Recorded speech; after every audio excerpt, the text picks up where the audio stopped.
Welcome everybody, my name is Michael Brenner and I am the CEO of Marketing Insider Group. I'm also the author of the book, The Content Formula, as well as Mean People Suck Because They Do. And I'm thrilled to be able to present to you today's workshop on content optimization, distribution.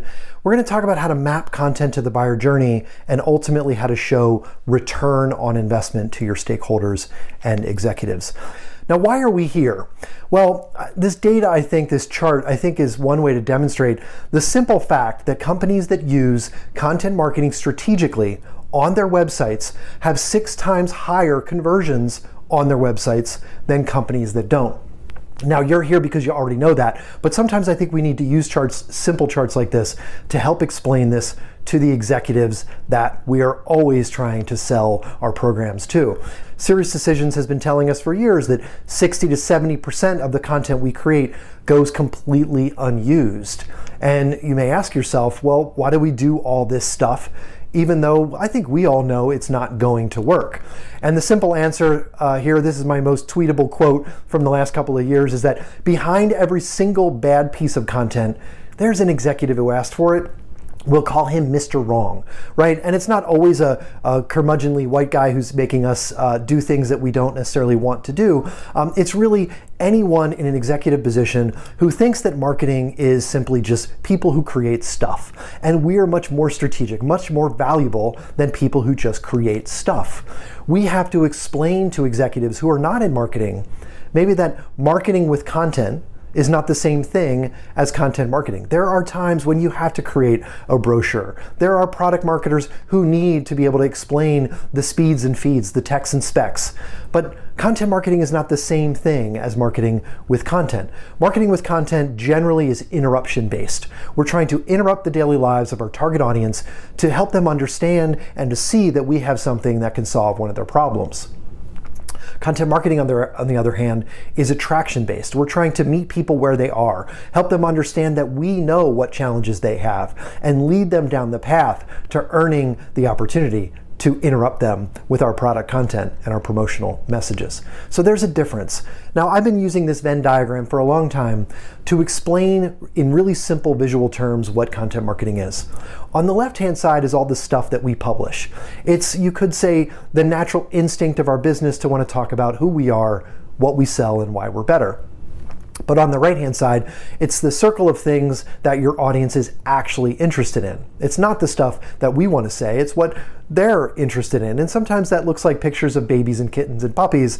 That's charity, that doesn't solve business problems. Content marketing really sits in the middle. It sits between the expertise that you want to share, the things that you know as a company, and the problems that that might solve for your customers. And so we have to find this middle ground in the content that we create. That requires empathy. Now, empathy isn't always something in large supply inside organizations, and so I like to use this chart to show that content marketing is a consistent investment in strategic customer-focused content, but it delivers a financial accelerating return. And this is unlike paid advertising. Our clients, on average, spend about $85,000 per month on paid advertising. And the moment that they stop spending that money on paid advertising, well, you know that their results go down to zero. But with content marketing, our clients at least spend on average $4,000. They publish twice a week, and we're able to demonstrate $7 returned for every dollar that they invest in their content program. And so content marketing is an asset with real value that grows over time. This is a conversation that we should be having with executives every single day. This is a company that we work with, GE. They're looking to sell MRI machines, but they focus and target on radiologists. What do radiologists care about? They care about their salary. And so having empathy really means creating content that might have nothing to do with what you sell, but really meets the most pressing challenges and concerns on the minds of your target audience. So I want you to think about, have you created a piece of content for your personas, for your target audience, like GE had the courage to do with this radiologist salary guide? One thing I like to look at, this is a trick I learned from Andy Crestodina, to be honest. If you go into the interest profile of the people that visit your website, you can see the kind of categories of content that people are interested in.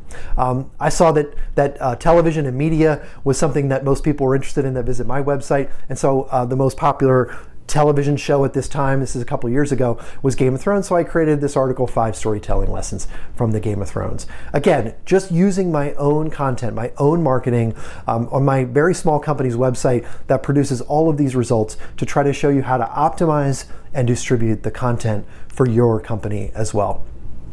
We essentially create a list of target keywords that we track on SEMrush every single month. We scrape the web and look for great content that we think we can write a better version of, and then we calendarize that. We use a tool called DiviHQ, really good partners of ours in helping us manage all of the content that we do, not just for ourselves, but also our client as well. And you don't have to use DiviHQ, although I think everyone should consider a calendar tool, but having some way of calendarizing and committing to content every single week, every single month really helps you to think more strategically and commit. And again, here, as you can see, we track and measure our ability to drive growth in organic search over time using SEMrush. Okay, so now I'm going to run through a couple of steps that every one of you can implement today to optimize your content and distribution. Number one, we have to build the business case for our stakeholders so that we're not constantly fighting for budget and for just the right to exist as content marketers. The business case is very simple. For every single one of you, it's reach, engage, convert, and retain buyers you would have never reached if all you did was talk about yourself. How do we do that? Well, we identify the keywords that our audience is using. We look at the content we know they're engaging with. We try to find the pathways and nurture them to conversion. And then we actually create content. We believe in this really strongly, that you should create content that retains that loyalty and engages your customers long after they've made the decision to choose you. So the business case: reach, engage, convert, and retain buyers you would have never reached if all you do is talk about yourself. Number two, I want you to think about this as a journey. The content marketing journey, there's a maturity curve. There's a learning curve, if you will. But the basic things, documenting your strategy, publishing content consistently, making sure your content is customer focused, distributing it through the platforms that you already own, like your website, your social media platforms, your email newsletters. Those are the simple things that get you 75% of the way along the journey towards really effective content, where you're able to look at measuring the return on investment and then optimizing your content and your distribution. The buyer journey is really nothing more than a series of questions, and you want to be the one that answers those questions. Step number three, you want to create multiple opportunities to capture email addresses. Joe Polizzi, Robert Rose, the Content Marketing Institute have been talking about this from day one. I learned this from them, and we all stand on the shoulders of these real influencers and the inspiring leaders in our industry who taught me from day one, make sure the content that you're generating is successful or not based on whether it's generating subscribers, email addresses for your business. You know, we already have overloaded inboxes that we don't want any more people to be able to send us emails. So when somebody does, that means something. It's not absolute value. We can't put that in front of an executive and say, look, we generated an email address. But email is one of the highest converting assets that a marketer can have. Email generates a 38x return on investment, that bigger than really any other marketing approach. So make sure you've got offers and you've got opportunities for your audience to subscribe to your email newsletter. Step number four. This is my favorite chart. It's super simple, and it actually solicits quite a bit of negative response from folks when I present it. It's because of this natural instinct we have to want to fight that more is better. And I understand it, because more isn't better necessarily.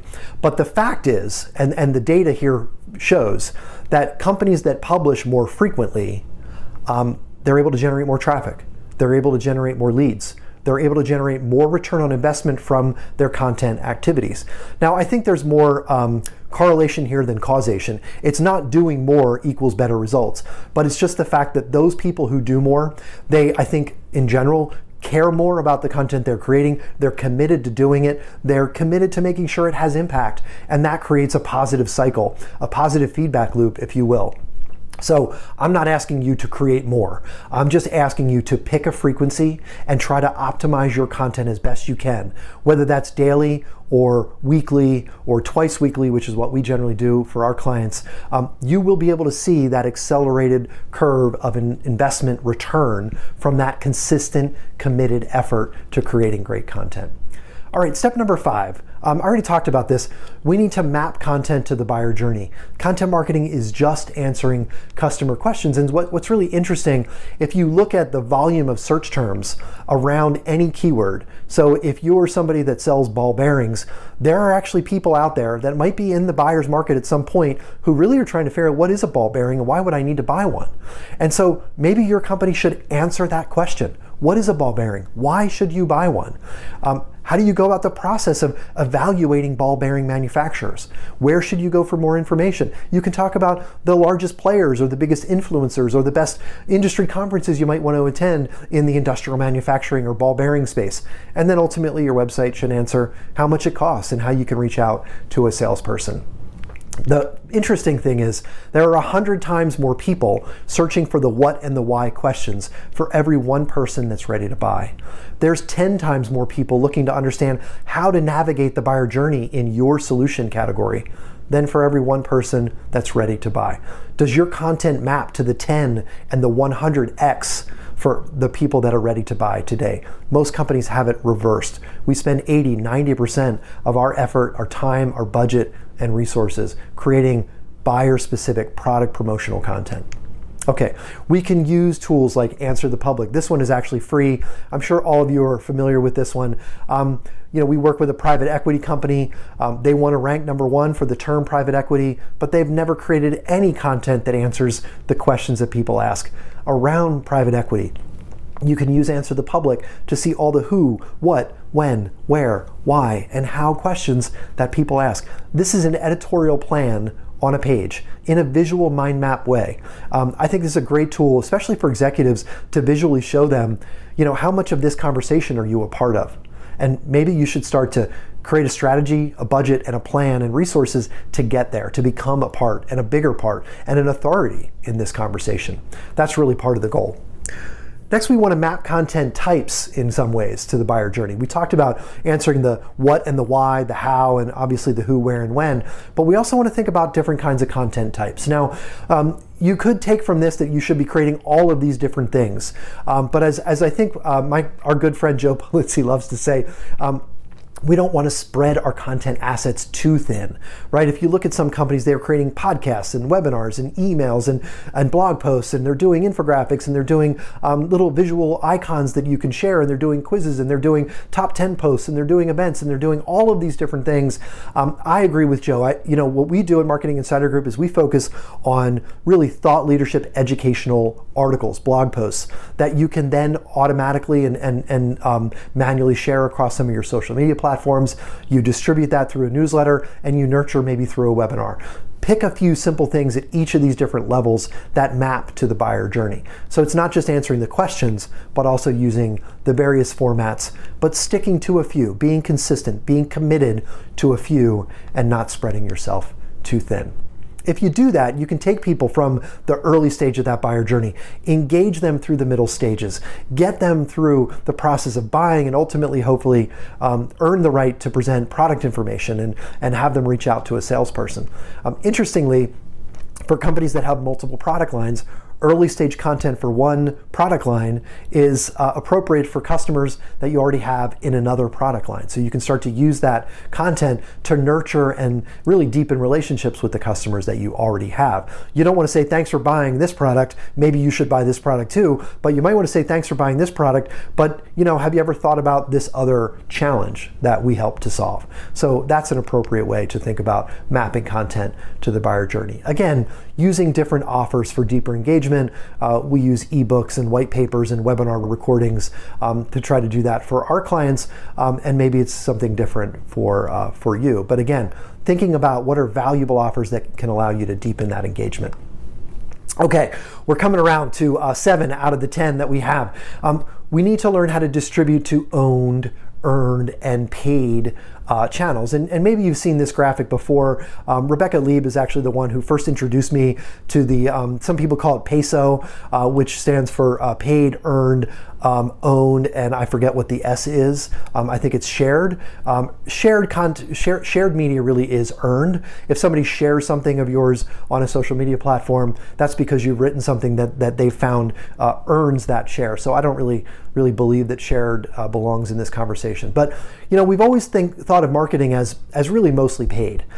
We spent a lot of money on a Super Bowl ad, and we hoped the New York Times would talk about our Super Bowl ad, and that would drive a lot of people to the stores or drive people to our website where they would buy all of our products and reach out to our salespeople and sign up for free trials.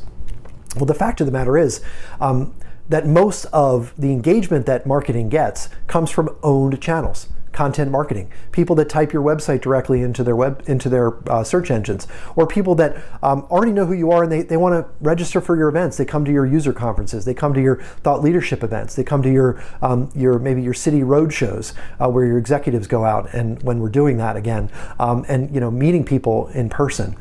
Then we want to think about earned, and that's where we can start to, it's not necessarily free, it comes with a little bit of investment, but we can start to sort of see the overlap between owned and earned with referral traffic and with our employees sharing the content that we've created. And then hopefully that can earn the kinds of things like rankings in search and organic social, and then not press releases that you send out, but other media outlets and other companies and other influencers talking about your content. And then, of course, paid is not necessarily a bad thing. It's just, I think it's the channel of last resort. We want to start thinking about maybe paid influencers. We want to think about maybe sponsored content. We do some paid social. I'll show you that here in a minute. Paid contextual advertising or contextual advertising for some of our clients as well. And so we want to look at how do we bring all of these together. And what it really comes down to is mapping the right content to your buyers, distributing it in the channels that they use, the channels that you own first, and then hoping that they're the ones, your employees and your customers, hoping that they're the ones that share out that content. Once you see which content is actually working, then we can start to think about putting paid money behind it. So I'll show you that here in a second. This is my second favorite chart. And the reason I love that is every 22-year-old I know that graduates from college with a marketing degree wants to go manage the social media for a well-known brand. And yet social media traffic actually drives less than, it used to be 10, then it was 5. Now it's less than 5% of the traffic that comes to most websites. Where does most traffic to corporate websites come from? It comes from the organic search traffic. It comes from referral traffic. It comes from links. It comes from social. It comes from your email. It comes from the kinds of things that you do based on creating great content. It doesn't necessarily come from paid marketing activities. So think about organic and social as your channels of first resort, and paid as your channel of last resort. Again, not a judgment, just where you should go. How do you maximize every single article on the social channels that you use? Now, this is what we do, and we actually do this for some of our clients as well. We publish an article, let's say on a Monday at 5 a.m. We then share that to LinkedIn, share that to their company Facebook page, and we share it at 8 a.m., 12 noon, and 3 p.m. on Twitter. And then we share that same post various times throughout the next week. So each post gets about 10 Twitter shares, but only once to Twitter and Facebook. Now, maybe at the end of the month, you might go back and look at all your best content and share that out and say, hey, here's our top article of the last month, and share it again on LinkedIn, Facebook once, and then Twitter a few more times. But again, each post, think about it this way from a social life cycle perspective. This is actually how that looks visually. I launched an article, 199 digital marketing stats to drive your marketing strategy. And this is different various visual examples of the Facebook, the LinkedIn, and the tweet that we sent out following that. Okay. The ideal social cadence, as I kind of referenced, Facebook once, maybe 2 times. LinkedIn once, maybe 2 times. Instagram once if you're using it, maybe 2 times. My daughter will tell you that she will unfollow you if you post to Instagram more than once a day. But Twitter really is such a fast stream. You can load that stream up every hour. So, think about loading up your Twitter stream as much as you can. Maybe following my friend Andrew Davis's 4-1-1 rule, that for every 1 promotional post, share 4 pieces of content from other people, 1 piece of educational thought leadership content for yourself. So, 4-1-1 is 4 other people's content, 1 of your thought leadership content for every 1 promotional piece of content that you share out. I look at a lot of Twitter accounts for brands, and it's just, check out this product release, check out this executive speaking at this event, check out this press release that we just launched. There's not a lot of thought leadership. There's certainly not a lot of sharing of other people's content. That's how you build audience. That's how you engage people, by earning their trust, by showing them that you don't just care about yourself. Okay. So again, I mentioned Andrew Davis's 411 rule. In order to earn social engagement, share good stuff from others. For every one article of your own, for every one promotion of your own. Focus on that owned content marketing. I talked to a large brand in one of their marketing efforts earlier this year about how we're seeing the return of the corporate blog. We haven't used that word in a long time, but that's really what we're talking about. You want to distribute content on your own channels first, then start thinking about, am I getting any social shares from our audience organically? Do our employees care enough about this content to share it out? How can I create content that they want to share, and start to earn those social shares from employees, earn those social shares from your audience, and then ultimately you'll earn search rankings and better traffic to your website. Again, I alluded to this, step 8. Activate your experts. I actually believe this is the future of marketing. The future of marketing is tapping into the most powerful asset we all have, and that is our own employees. That's executives and staff who might want to contribute articles to your effort. It's influencers that are important to your company. It means curating just research that's in your industry. You want to tap into people's self-interest, help them understand how it helps them to build their personal brand. You want to look at customers and tell their stories by not telling people why they bought from you, but just tell their story, who they are, what challenges they faced. And then also repurpose content is a huge opportunity. You look at your internal teams, the folks that are speaking at conferences or virtual events, you want to repurpose that content for your website and make sure that something that was meant for a small group can be shared out to the entire world. This is an example of an article I wrote called How to Build an Army of Volunteer Contributors for Your Blog, based on my experience at SAP. I also built out a deck on how to generate and really ask for volunteers from around your organization. This is the deck that I created for that. And each one of those is linked here in this presentation, which you will get a copy of. So you can check out my slide share. You can check out this article on how to build an army of volunteer content marketers, really from around your whole organization.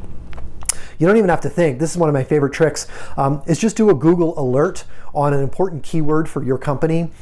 Scrape all the data, all the content that you find based on that Google alert or a simple Google search. And if people want to write but they don't know how, ask them to summarize existing content that already ranks or gets a lot of shares in your industry. People don't even have to think about what the topic is. This is a great way to get new writers, shy writers, but executives who want to build that personal brand, and to get them to think a little bit more about how to become a better writer. Now, your employee networks are large. This is a research from LinkedIn that shows that if you take all the connections that your employees have in your company, you'll see that it's 20 times more than the average brand's social media followers. So that's a massive, massive number. Most people think and care only about their social media channel, the branded LinkedIn account, or the company page on Facebook or on Instagram. No, it's your actual employees' followers that you want to reach, and you can only do that if you activate them. What we see is that 30% of the clicks from shared content come from just 3% of employees that are actively involved in sharing. And so you only need a small number to generate a pretty large impact on organic search traffic to your site. Okay.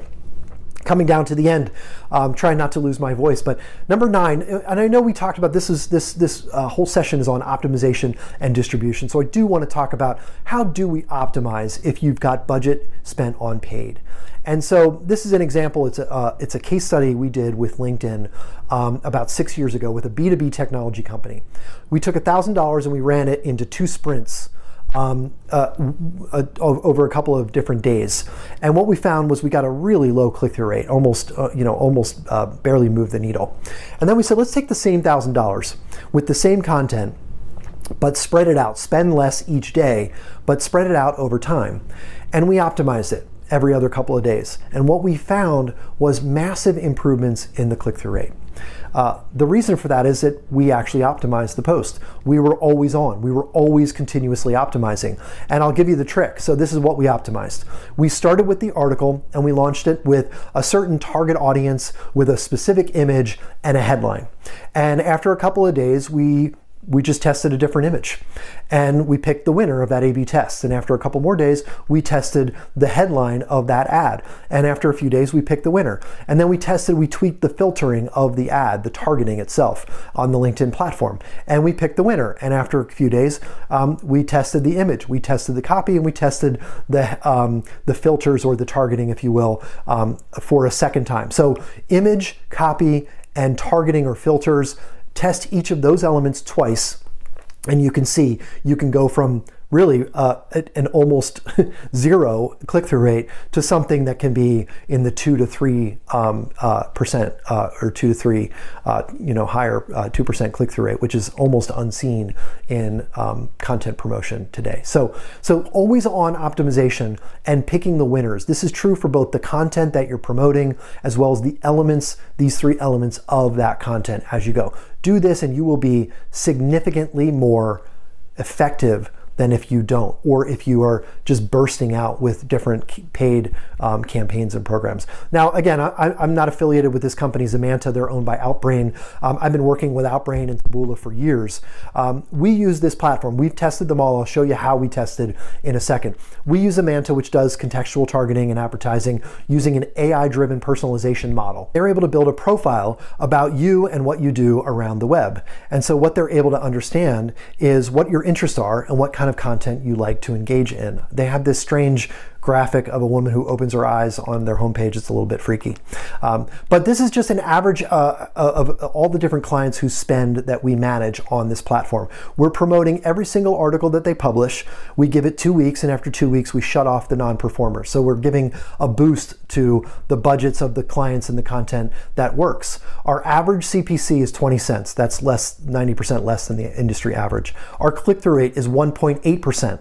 That's 30 times the industry average. So you can generate a 10 to 30 times better click-through rate or lower cost per click just by optimizing the content that you're promoting and the elements within that content, like I showed you: the image, the headline, and the target or filters.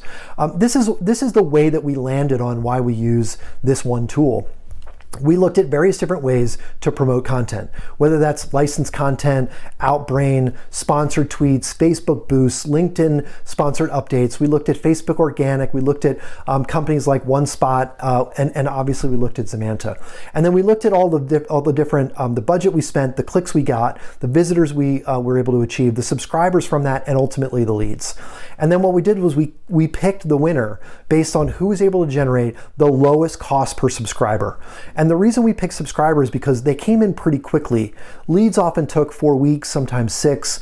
Subscribers came in right away, and we wanted to optimize the channels we were using, optimize the programs that we had, optimize the content within those to generate the highest return. This is the template that we used. And here you can see, this is my first gift really to you. This is an entire workbook on how to do a content strategy or plan. And so you can download that using this link here. Okay, coming to the end, tip number 10, measure the return on investment from your content. I wrote a whole book on this, The Content Formula. You can reach, engage, convert, and retain. Those are the marketing objectives that we all have. You can measure that, whether we're reaching your audience through organic search traffic, whether we're engaging that traffic with subscriptions to our content, whether those subscribers are nurturing to leads and revenue deals that we can close and that we can point our executive team to. And ultimately, we want to see if the people that engage with our content are actually spending more and staying longer. Have their email addresses, and you can cross-match between your CRM database, and you can figure that out. So that's how you measure the return on investment in content marketing. Again, here's a template. You don't have to think too hard. There are measures of reach, engagement, conversion, and retention that we can all pick. Here's just a few that we like to use.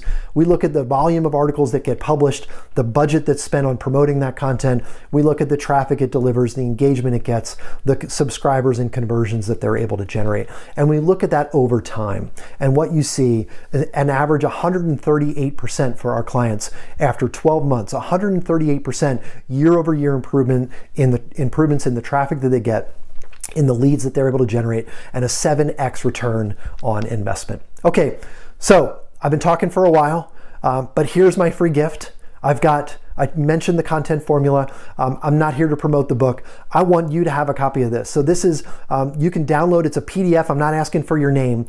If you do watch this course and you do enjoy this workshop and you learn something from it, reach out to me on LinkedIn, send me an email, michael@marketinginsidergroup.com. Take advantage of this free gift that I'm offering you to look at the content formula. It's a quick read. It's really practical. It provides you with 10 specific mathematical formulas and calculations that you can use to prove the value, to optimize the content and the distribution, and to show return on investment to your executive team for your content programs. If you don't want to read the book, I've got one more gift. This is just the simple formulas that are presented in the book. So reach, engage, convert, and retain. There's 10 formulas overall. You can download that here. Again, I'm not asking for your name. If you want to do me a favor, send me an email and let me know what you think of this course, of the book, of the cheat sheet. I hope that you've learned really simple tips, some ways that you can explain the value of content marketing. I hope you understand how to explain what content marketing really is to your executive team. I hope you understand, after all this, how we optimize content at Marketing Insider Group, how we gain inspiration from the various digital signals that are out there, how we map content to the buyer journey, and how we show return on investment from our content programs, from the content investment that your executive team is trusting you with. So again, my name is Michael Brenner, and thank you for your time and attention.